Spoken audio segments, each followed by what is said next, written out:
Hello दोस्तों, कैसे हैं आप? एक बार फिर से आपका स्वागत है हमारे YouTube चैनल जीके अड्डा 360 में। दोस्त, आज हम पॉलिटी की पहली टॉपिक लाए हैं। हम लोग पॉलिटी टॉपिक को शुरू से पढ़ेंगे और सबसे पहले अगर आप पॉलिटी पढ़ेंगे तो किसकी बात आती है दोस्तों? प्रीएम्बल की, यानी प्रस्तावना का। दोस्तों फिर से एक बार वही बात, मेरे भाई आप इसे लाइक ना करें, आप इसे सब्सक्राइब ना करें, लेकिन अंत में लगे कि यह टॉपिक मैंने धुआंधार तरीके से मैंने आपको समझाया, तो मेरे भाई प्लीज अंत में आप वीडियो को लाइक कर दीजिएगा, सब्सक्राइब भी कर लीजिएगा और जितना अधिक से अधिक हो शेयर कीजिएगा। मेरे चैनल में बने रहिएगा, सभी टॉपिक को देखेंगे। आज पॉलिटी की पहली टॉपिक देख रहे हैं मेरे दोस्त, और इस टॉपिक का नाम है प्रीएम्बल यानी प्रस्तावना। दोस्तों प्रीएम्बल टॉपिक की हम बात कर लेते हैं, तो यह जो टॉपिक है दोस्तों, यह जवाहरलाल नेहरू, हमारे जो स्वतंत्र भारत के जो प्रथम प्रधानमंत्री बने जवाहरलाल नेहरू, यह उनके विचारधारा पर प्रेरित है। दोस्तों यह उनके विचारधारा से प्रेरित है। अगर आपसे एग्जाम में पूछता है कि बताइए प्रीएम्बल किनके विचारधारा से प्रेरित है, तो जवाहरलाल नेहरू के। दोस्तों जब संविधान बन रहा था, और हम जानते हैं कि हमारे भारत की संविधान सबसे बड़ी संविधान है, तो ऐसे समय पे हमारे संविधान निर्माताओं को लगा कि एक ऐसा स्तंभ होना चाहिए जिस स्तंभ पर पूरा का पूरा संविधान क्या रहे, टिका रहे। इसलिए जवाहरलाल नेहरू ने 13 दिसंबर 1946 ईस्वी को उद्देश्य प्रस्ताव पेश किया, जो प्रस्तावना का भूमिका बना। यही वजह है दोस्तों कि हम लोग प्रीएम्बल को, प्रस्तावना को एक और नाम से जानते हैं, जिसका नाम क्या दोस्तों? उद्देशिका। क्या नाम है दोस्तों इसका? एक और नाम है उद्देशिका। साथ ही साथ आप देखेंगे कि पूरी संविधान का जो पिलर है, पिलर मेरे भाई, स्तंभ जो दिखता नहीं है, लेकिन कोई भी भवन उसी पे टिका रहता है, ठीक उसी प्रकार आप कह सकते हैं कि प्रीएम्बल हमारे संविधान का स्तंभ है, जो दिखता तो नहीं है, लेकिन इसके आदर्श, इसके दार्शनिक स्वरूप, ये सब किस पर टिके हुए हैं? तो प्रीएम्बल पे। इसलिए प्रीएम्बल को हम एक और नाम से जानते हैं मेरे दोस्त, इसे कहते कुंजी। क्या कहते हैं दोस्तों? संविधान की कुंजी। तो आप याद कर लें कि प्रीएम्बल को संविधान की कुंजी भी कहा जाता है, प्रीएम्बल को उद्देशिका भी कहा जाता है, इसे हम प्रस्तावना के नाम से भी जानते हैं। दोस्तों अब हम बात कर लें कि प्रीएम्बल क्या है, तो दोस्तों प्रीएम्बल हमारे संविधान का आत्मा है। प्रीएम्बल क्या है? हमारे संविधान के आत्मा है। हमारे संविधान के जो नैतिक दार्शनिक उद्देश्य जो कुछ भी है, वो सभी के सभी हमारे प्रीएम्बल में दिखते हैं। दोस्तों अब हम बात कर लेते हैं कुछ स्वतंत्रता सेनानी, कुछ राइटर्स थे जिन्होंने अपना अपना मंतव्य व्यक्त किया। और जैसे संविधान का परिचय पत्र, किसने प्रस्तावना को संविधान का परिचय पत्र कहा? तो मेरे भाई आप नाम याद कर लीजिएगा, इनका नाम है N.A. पालकीवाला। क्या नाम है दोस्तों? N.A. पालकीवाला। अगर एग्जाम में आता है कि किसने प्रीएम्बल को, प्रस्तावना को संविधान का परिचय पत्र कहा, तो क्या नाम याद रखेंगे आप? N.A. पालकीवाला। प से परिचय पत्र, अब प से पालकीवाला। अगला बात करते हैं कि प्रजातांत्रिक गणतंत्र की जन्म कुंडली भी कहा गया है। अब किसने कहा प्रीएम्बल को प्रजातांत्रिक गणराज्य की जन्म कुंडली? तो दोस्तों आप बेशक नाम जानते होंगे, कन्हैयालाल मानिकलाल मुंशी। आप याद कीजिए यह नाम, हिस्ट्री में यह नाम से बेशक आप जानते होंगे। तो दोस्तों संविधान का परिचय पत्र किसने कहा? N.A. पालकीवाला ने। किसने प्रजातांत्रिक गणराज्य की जन्म कुंडली कहा? उनका नाम है के मुंशी। और किसने प्रीएम्बल को संविधान की आत्मा का? दोस्तों यह बहुत ही इंपॉर्टेंट है। प्रियम्बल को संविधान की आत्मा कहने वाले व्यक्ति का नाम है दोस्तों ठाकुर दास भार्गव। क्या नाम है दोस्तों? ठाकुर दास भार्गव। कहीं कहीं आप देखेंगे तो ठाकुर दास भार्गव के साथ साथ मोहम्मद हिदायतुल्लाह का भी नाम लिया जाता है। कभी कभी आपको मोहम्मद हिदायतुल्लाह का भी नाम मिलता है। मेरे भाई यह बहुत ही इंपॉर्टेंट है कि किसने क्या कहा। हम लोगों ने 3 देखा। सबसे पहले देखा संविधान का परिचय पत्र, किसने कहा मेरे भाई? तो N.A. पालकीवाला ने। किसने? प्रजातांत्रिक गणराज्य की जन्म कुंडली कहा है, K.M. मुंशी ने। और किसने इसे संविधान की आत्मा कहा है? अब ठाकुर दास भार्गव नाम याद कर लें। अब दोस्तों अब बात कर लेते हैं प्रियम्बल, प्रस्तावना। प्रस्तावना जो है दोस्तों, प्रस्तावना यानी प्रियम्बल, दोस्तों यह किस देश ने सबसे पहले तैयार की थी? तो प्रस्तावना को सबसे पहले अमेरिका ने जगह दिया था अपने संविधान में। दोस्तों किसने प्रस्तावना को सबसे पहले बनाया? तो दोस्तों प्रस्तावना को सबसे पहले बनाने वाला जो कंट्री है वो अमेरिका है। और अमेरिका के बाद में बहुत सारे कंट्रियों ने अपने यहाँ प्रस्तावना को जगह दिया। अब हम बात करते हैं प्रस्तावना जो भारत में बना है, या किस देश से लिया गया मेरे भाई? तो यह लिया गया अमेरिका से। अभी आपने जाना कि अमेरिका पहला ऐसा कंट्री है USA जो सबसे पहले प्रियम्बल को तैयार किया। उसके बाद बहुत सारे कंट्री ने तैयार किया। तो भारत ने भी प्रियम्बल टॉपिक को, प्रस्तावना को कहां से लिया दोस्तों? किसके विचारधारा से? तो अमेरिका का प्रस्ताव, ये अमेरिका की विचारधारा से। मेरे भाई लेकिन आप गलती मत कर दीजिएगा, गलती नहीं, लेकिन प्रस्तावना की भाषा, मैं क्या कर रहा हूं मेरे भाई? मैं कर रहा हूं प्रस्तावना की भाषा या किस कंट्री से लिया गया है? तो मेरे भाई प्रस्तावना की भाषा या ऑस्ट्रेलिया से लिया गया है। कहां से लिया गया है? ऑस्ट्रेलिया से लिया गया है। उम्मीद करते हैं आपको याद हो गया होगा कि प्रस्तावना किस देश से लिया गया है? तो अमेरिका की विचारधारा से प्रेरित है। और प्रस्तावना की जो भाषा है, जो लैंग्वेज है, वो किससे प्रेरित है? तो दोस्तों यह ऑस्ट्रेलिया से। मेरे भाई हम लोग पढ़ेंगे प्रस्तावना, और प्रस्तावना को समझने के लिए इसे हम 3 कैटेगरी में बांट देते हैं। हम लोग प्रस्तावना को आज याद करवा देंगे, इसी क्लास में याद करवा देंगे। और ऐसा याद होगा कि दांत टूट जाएगा, लेकिन दिमाग से प्रस्तावना कभी नहीं भूलेगा। चलिए, तो प्रस्तावना को समझने के लिए हम लोग प्रस्तावना को 3 भाग में बांटकर पढ़ेंगे। कितने भाग में बांटकर पढ़ेंगे मेरे भाई? 3 भाग में। सबसे पहला संविधान का स्रोत, आप इसे एक लाइन में याद कीजिए। स्रोत यानी प्रियम्बल में जो स्रोत है, जो संविधान का स्रोत है, वह कौन है? दूसरी हम बात कर लेते हैं इसका स्वरूप। क्या बात करेंगे दोस्तों? इसके स्वरूप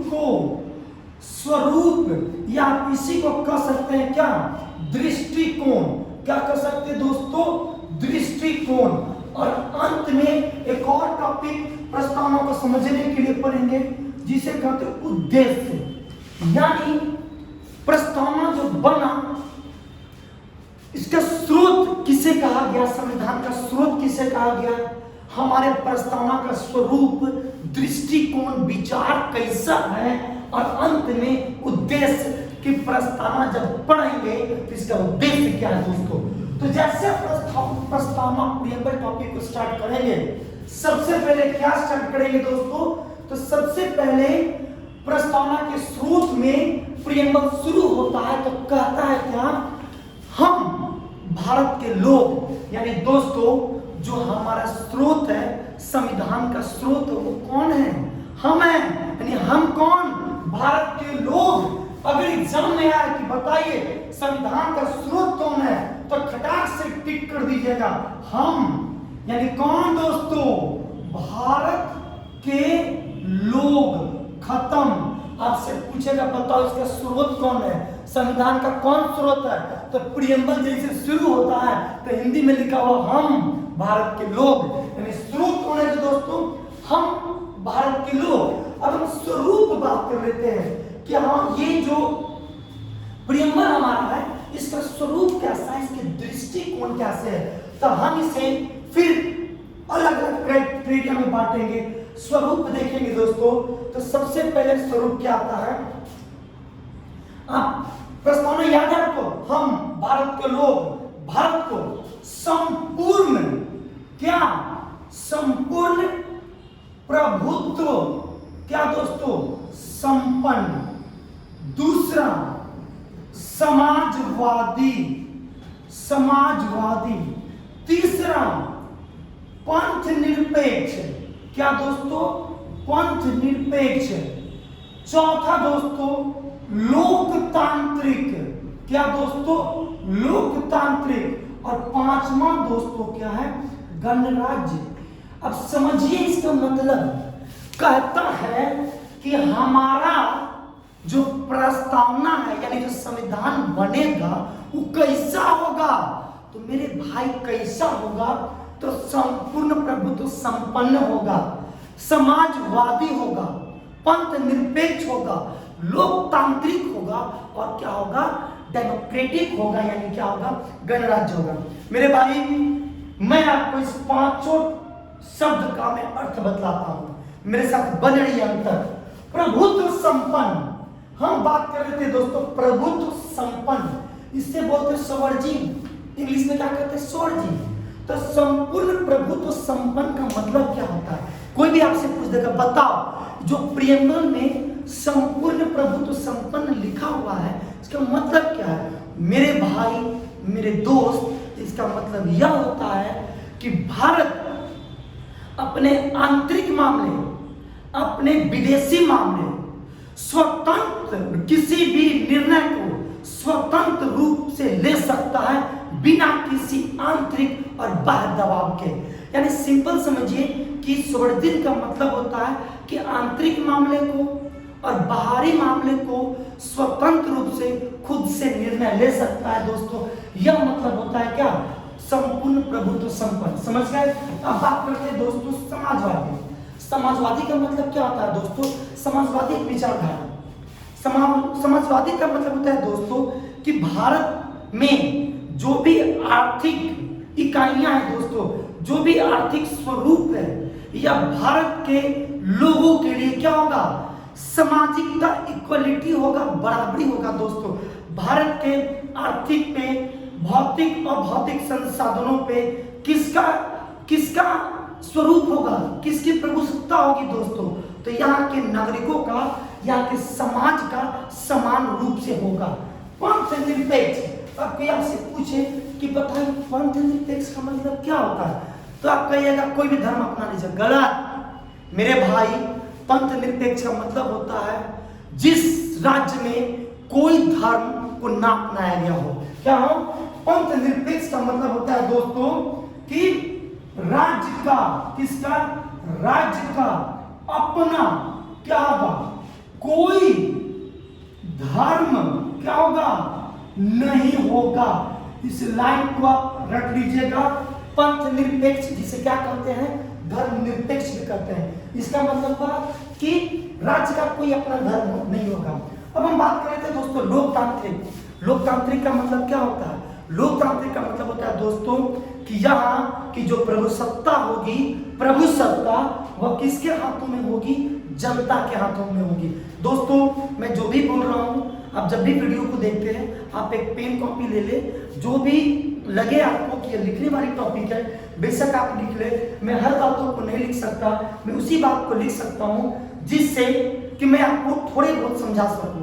मैं बताता हूँ सब कुछ, अगर आप लिखना चाहते हैं तो लिख ले कि लोकतांत्रिक का मतलब होता है कि जो प्रभुसत्ता होती है वो जनता के हाथों में निहित होती है। और दोस्तों बात करते हैं गणराज्य। गणराज्य का मतलब क्या होता है, तो दोस्तों गणराज्य का मतलब होता है कि शासन प्रमुख, शासन करने वाला, चलाने वाला प्रत्यक्ष या परोक्ष यानी अप्रत्यक्ष रूप से जनता द्वारा चुना जाता हो।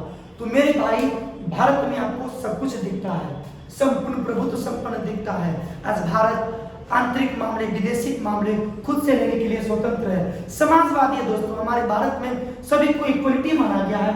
पंथ निरपेक्ष, यहाँ राज्य का कोई अपना धर्म नहीं है, हर धर्म के लोग निवास करते हैं। लोकतांत्रिक, मेरे भाई भारत में प्रभु सत्ता किसके हाथों में होती है? जनता के हाथों में होती है।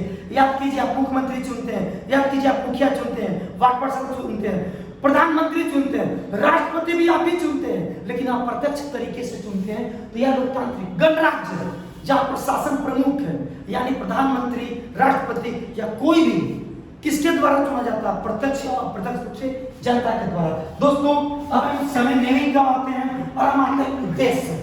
उम्मीद करते हैं समझ में आ गया होगा। अब हम उद्देश्य की बात कर लेते हैं। एग्जाम में इससे क्वेश्चन आता है, पक्का आता है। तो हम उद्देश्य की बात कर लेते हैं। तो उद्देश्य को भी पढ़ने के लिए दोस्तों हम तीन टॉपिक में हम लोग इसे बांट देते हैं। सबसे जो पहला टॉपिक है दोस्तों, प्रियम्बल में उद्देश्य में सबसे पहला डिस्कशन किसका किया गया? न्याय का। किस चीज का? न्याय का। उसके बाद किसका मेरे भाई? स्वतंत्रता का। स्वतंत्रता के बाद किसका डिस्कशन है दोस्तों? तो दोस्तों यह डिस्कशन है समानता का। किसका दोस्तों? समानता का। यह समय देखते हैं यहाँ पे कि कितने तरह के न्याय की बात की गई है। तो याद कीजिए, प्रियम्बल में 3 तरह की न्याय की बात की गई है। कौन कौन? तो पहला दोस्तों सामाजिक। कौन? सामाजिक। मैं दूसरे पेन से लिख देता हूं ताकि आप समझ जाए। पहला कौन है दोस्तों? सामाजिक। दूसरा कौन है दोस्तों? आर्थिक। और तीसरा कौन है दोस्तों? राजनीतिक। आपको प्रियम्बल में कितने तरह की न्याय की बात की गई है? तो 3 तरह की न्याय की बात। कौन कौन? सामाजिक, आर्थिक, राजनीतिक। बिहार दरोगा में एक क्वेश्चन पूछा गया कि बताइए निम्नलिखित में से कौन सा न्याय हमारे संविधान के प्रस्तावना में वर्णित नहीं है? तो मेरे भाई हमारे प्रस्तावना में 3 तरह का न्याय है। कौन कौन? सामाजिक, आर्थिक, राजनीतिक, सोशल, इकोनॉमिक, पॉलिटिक। अब एग्जाम में क्या करेगा ना कि राजनीतिक मिटा के आपको धार्मिक दे देगा। तो आपको लगेगा हाँ हाँ ये है, हमारे यहाँ धार्मिक न्याय की भी बात की गई है। गलत। इस चीज को आप याद कर ले मेरे भाई। सामाजिक, आर्थिक, राजनीतिक। अब हम दोस्तों बात कर रहे थे स्वतंत्रता की। तो कितने तरह की स्वतंत्रता की बात की गई है प्रियम्बल में? तो 5 तरह का। इसको हम लिख देते हैं 3 गो न्याय और स्वतंत्रता कितना? 5 तरह का। वो कौन कौन है दोस्तों? सबसे पहला विचार की, दूसरा अभिव्यक्ति की, विचार, अभिव्यक्ति। उसके बाद है दोस्तों विश्वास। क्या दोस्तों? विश्वास के बाद उपासना, और उपासना के बाद दोस्तों धर्म। देखिए हमारे संविधान के प्रियम्बल, हमारा जो प्रियम्बल है, प्रस्तावना है, उसमें 5 तरह की स्वतंत्रता की बात की गई है। कौन कौन? विचार की, अभिव्यक्ति की, विश्वास का, उपासना का, धर्म का। अब हम बात कर लेते हैं दोस्तों समानता का। कितनी तरह की इक्वलिटी की बात की गई है? तो दोस्तों इक्वलिटी में 2 तरह की बात की गई है। किस चीज का? अवसर का, और एक दोस्तों प्रतिष्ठा का। किस चीज का दोस्तों? प्रतिष्ठा का। एग्जाम में आकर कितने तरह का न्याय का बात है? तो 3 गो। कौन कौन?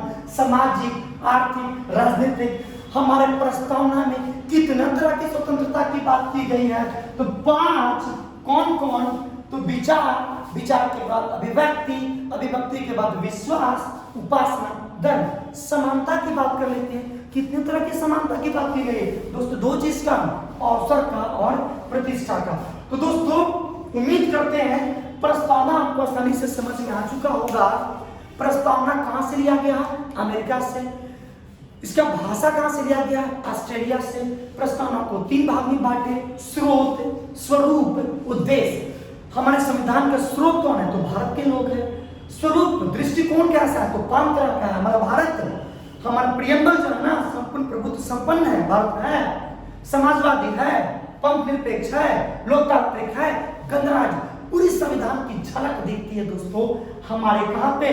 प्रियम्बल में। इसीलिए प्रियम्बल को संविधान का आत्मा भी कहते हैं। क्या कहते हैं दोस्तों? आत्मा भी कहते हैं। बात करें तो उद्देश्य का, तो हमारा जो बाद में जो बनेगा संविधान का उद्देश्य कैसा होगा? तो इसमें तीन तरह की बात की गई है न्याय का। कितने तरह का न्याय? तीन तरह का। सामाजिक, आर्थिक, राजनीतिक। स्वतंत्रता कितने तरह का? पांच तरह का। विचार, अभिव्यक्ति, विश्वास, उपासना, धर्म का। समानता, दो। अवसर की, प्रतिष्ठा की। दोस्तों अब हम बात कर लेते हैं कुछ केसेस के बारे में। अक्सर यह मामला उठा प्रारंभ में कि क्या प्रियम्बल, क्या प्रस्तावना हमारे संविधान का अंग है या नहीं है। तो दोस्तों इससे हम 5 केसेस के माध्यम से समझते हैं, वाद के माध्यम से समझेंगे जो राज्य में सुप्रीम कोर्ट में यह मैटर गया। दोस्तों बिना समय गवाए स्टार्ट करते हैं। सबसे पहला शंकरी प्रसाद बनाम बिहार राज्य। चूंकि यह बहुत इंपॉर्टेंट है दोस्तों, बीपीएससी के लिए बहुत ही इंपॉर्टेंट यह वाद है। यह दोस्तों आप याद रखिए कि यह दोस्तों प्रस्तावना को लेकर नहीं था, बहुत सारी बातें थी, लेकिन इसमें प्रस्तावना की भी बातें उठी। तो शंकरी प्रसाद बनाम बिहार राज्य में ये कब का केस है दोस्तों? 1952 में। और 1952 में यह डिसीजन दिया गया न्यायालय के द्वारा कि जो प्रियम्बल है वह हमारे संविधान का अंग नहीं है मेरे भाई, यह हमारे संविधान का हिस्सा नहीं है। अगली बात करते हैं बेलूवारी संघ मामला 1960। 1960 के डिसीजन में भी यही फैसला आया, कोर्ट के द्वारा, न्यायालय के द्वारा फैसला दिया गया कि नहीं, यह हमारे संविधान का क्या है दोस्तों? हिस्सा नहीं है, अंग नहीं है। इस बात को याद रखिएगा। फिर अगली जो केस है दोस्तों वह सज्जन सिंह बनाम राजस्थान राज्य 1965 में। दोस्तों सॉरी 1964 में। तो सज्जन सिंह बनाम राजस्थान राज्य में भी इसे अंग नहीं माना दोस्तों, इसे संविधान का अंग या हिस्सा नहीं माना गया। लेकिन मेरे भाई इसमें पूर्व दिए गए निर्णय पर ध्यान आकर्षित करने की बात की गई थी, किसमें? सज्जन सिंह बनाम राजस्थान में।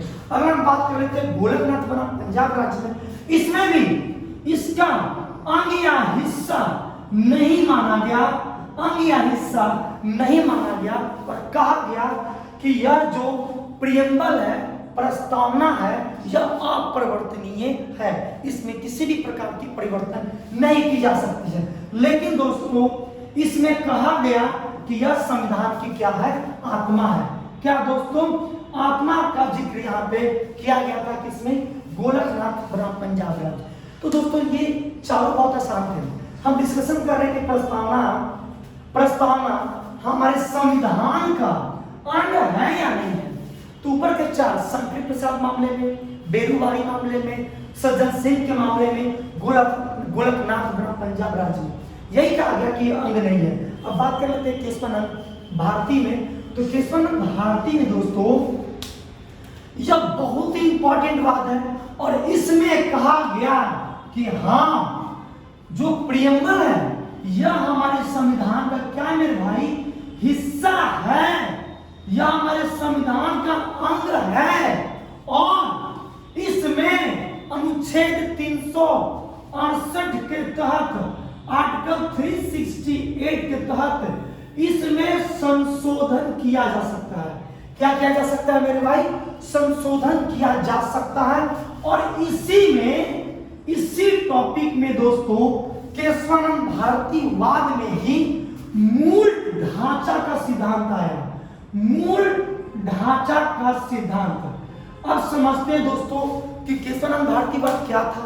तो केशवानंद भारती वाद में स्वीकार कर लिया गया कि प्रस्तावना हमारे संविधान का अंग है, और इसमें अनुच्छेद 368 के तहत संशोधन हो सकता है।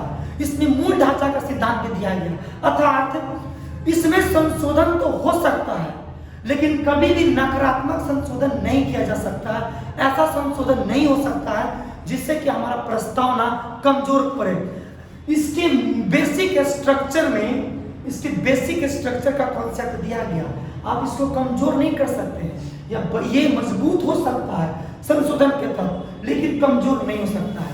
दोस्तों अभी मैंने आपको प्रियम्बल पढ़ाया, अगर आपको यह टॉपिक याद है तो समझे लगभग आपको प्रियम्बल याद हो चुका है आधा। कैसे? तो जैसे आप प्रियम्बल पढ़ेंगे हिंदी में तो लिखा होगा हम भारत के लोग, है ना, भारत को संपूर्ण प्रभुत्व संपन्न, समाजवादी, पंथ निरपेक्ष, लोकतांत्रिक गणराज्य बनाने के लिए तथा उसके समस्त नागरिकों को सामाजिक, आर्थिक, राजनीतिक न्याय, विचार, अभिव्यक्ति, विश्वास, उपासना और दोस्तों मैंने धर्म मिटा दिया, धर्म की स्वतंत्रता तथा प्रतिष्ठा और अवसर की समानता। ये डायरेक्ट ये जो मैंने बोला यही तो प्रियम्बल में लिखा गया है। मेरे भाई एग्जाम में आता है, इसको अरेंज करने के लिए इसको ऊपर नीचे मत कीजिएगा, क्योंकि सबसे पहले प्रभुत्व संपन्न है, तब समाजवादी है, तब पंथ निरपेक्ष है, तब लोकतांत्रिक है, तब क्या दोस्तों गणराज्य है। ठीक है, तो उम्मीद करते हैं दोस्तों प्रियम्बल टॉपिक आपको समझ नहीं आया होगा। एक दो और एक्स्ट्रा फैक्ट हम लोग देख लेते हैं, क्योंकि दोस्तों मेरे पास जगह नहीं है, फिर भी मैं कोशिश कर लेता हूं मैं यहां पर लिखने का। दोस्तों मैं यहां पर लिख रहा हूं, दिख रहा है ये सब दिख रहा है, हाँ ठीक है। मैं यहां पे दोस्तों मैं आपको लिखकर समझाता हूं। चलिए अब क्वेश्चन उठता है कि प्रस्तावना में कितनी बार संशोधन किया गया। मेरे भाई प्रस्तावना में बस एक बार संशोधन हुआ है। कितनी बार हुआ है? एक बार। और ये कब हुआ है? तो ये किया गया 1976 ईस्वी में। कब किया गया? 1976 ईस्वी में। यह कैमा संशोधन था दोस्तों, तो यह 42वां संशोधन था। और इसके तहत हमारे संविधान में दोस्तों 3 शब्द जोड़े गए। कितने शब्द जोड़े गए? 3 शब्द एग्जाम में आता है। कौन कौन शब्द जोड़े गए दोस्तों? तो समाजवादी, दूसरा पंथ निरपेक्ष और तीसरा मेरे भाई क्या जोड़ा गया? अखंडता। क्या जोड़ा गया है? अखंडता। तो 42वां अब तक एक बार संशोधन हुआ है। कि कब हुआ है? 1976 में 42वां संविधान संशोधन के तहत प्रियम्बल में 3 शब्द जोड़े गए। कौन कौन? समाजवादी, पंथ निरपेक्ष, अखंडता। दोस्तों 3 ऑप्शन एग्जाम के लिए बहुत इंपॉर्टेंट होते हैं, चौथा कोई भी याद कर सकता है, आप इसे याद कर लें। एक चीज और 1976 में जोड़ा गया है। अगर आप 1975 पूछ देगा, 1971 पूछ देगा, 1960 पूछ देगा तो कंफ्यूज मत होइएगा। 1976 में याद किया गया 3 शब्द। ये 3 शब्द 1976 से पहले नहीं थे। ठीक है, और ये दोस्त पहला फैक्ट है। अब एक और फैक्ट याद कर लीजिए फ्री में, बहुत ही इंपॉर्टेंट है। हमारे संविधान में जो न्याय है दोस्तों, सामाजिक, आर्थिक, राजनीतिक तत्व, कौन दोस्तों? सामाजिक लिख रहे दोस्तों तो समय लग रहा होगा। सामाजिक, आर्थिक और कौन? राजनीतिक तत्व। मेरे भाई यह जो चीज है ना, वो पता है कहां से लिया गया? प्रियम्बल में यह लिया गया है 1917 ईस्वी के रूसी क्रांति से। किससे मेरे भाई? रूस की क्रांति से। मेरे भाई मैंने आपको सब कुछ बता दिया प्रियम्बल को लेकर। अंतिम कि प्रियम्बल को कब अंगीकृत कर लिया गया, प्रियम्बल को कब अंगीकृत किया गया। तो दोस्तों अंतिम में सबसे लास्ट में लिखा होगा डेट। अब प्रियम्बल हमारे कब इसको जगह दे दिया गया? तो 26 नवंबर 1949 ईस्वी को हमारे संविधान में अंगीकृत कर, संविधान का हिस्सा उसमें नहीं था लेकिन इसे स्वीकार कर लिया गया प्रियम्बल को। किस डेट को? 26 नवंबर 1949 को। अब मेरे भाई एक और फैक्ट याद कर लीजिए, यही वजह है कि हर साल के 26 नवंबर को हम लोग क्या मनाते हैं मेरे भाई? तो हम लोग मनाते हैं संविधान दिवस। क्या मनाते हैं? संविधान दिवस। आप पूछिएगा क्यों मनाते हैं? क्योंकि यह वही तारीख है जिस डेट को, प्रस्तावना को स्वीकार कर लिया गया था। अब रहा बात संविधान दिवस। पता है भारत में कब से मनाया जाएगा? पूरे भारत में 2015 से। कब से? 2015 से। भीमराव अंबेडकर, हमारे संविधान निर्माता भीमराव अंबेडकर के 125वें जयंती के उपलक्ष्य पर पूरे भारत में 2015 26 नवंबर को संविधान दिवस मनाया जाने लगा। मेरे भाई भले वीडियो लंबा है लेकिन मेरे भाई आपको कैसा भी क्वेश्चन आएगा, कितना भी घुमा कर आएगा, अब प्रस्तावना से आपसे 1 नंबर का भी नहीं छूटेगा। मेरे भाई मैंने बहुत मेहनत किया है आपको बताने के लिए। प्लीज आप इस वीडियो को आप इस चैनल को दोस्तों सब्सक्राइब करें और जितना अधिक से अधिक हो प्लीज मेरे भाई मेरे लिए मेरे हेल्प के लिए आप इसे शेयर करें। तो मेरे भाई इस वीडियो में इतना ही। उम्मीद करते हैं सारे फैक्ट आप समझ चुके होंगे। एग्जाम में एक भी नहीं छूटेगा। मिलते हैं अगले सीरीज पार्ट 2 में।